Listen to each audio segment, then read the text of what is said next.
over to Iron Flame. At the beginning of this book, Violet is recovering at Riordan House, a stone fortress in the town of Artia that the revolutionaries are secretly rebuilding. Violet returns to the War College for her second year.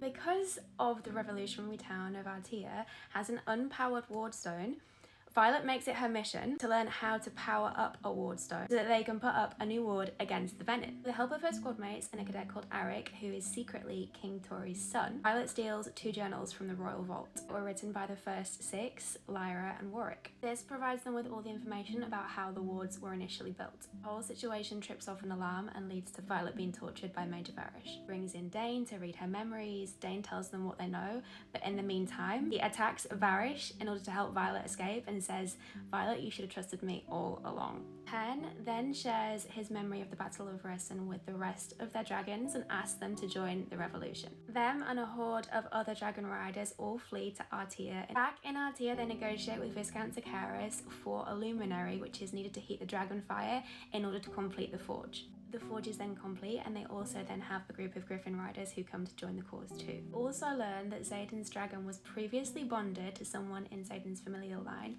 his grandfather, and so this means that he has a secret second signet. He's able to sense people's intentions. Violet's also struggling to control and aim her lightning strikes, but she does manage to get the wards up based on the instructions in Warwick's journal and protects them from a major wyvern attack. But Violet then meets with General Sorrengail, aka her mum. There she reveals that actually Warwick's instructions are flawed, and so she secretly gives her Lyra's journal back instead and says that above all she just wants her daughter to live. But despite all of these major hostilities with Navarre, when the Venin launch a major attack on the War College, Violet and Xaden knows that the War College will fall. They do not come to their aid, and so they do. Obviously learn that Jack was alive, but then at this point we also learn that he's Venin and he destroys the wardstone around Navarre. The attack is brutal.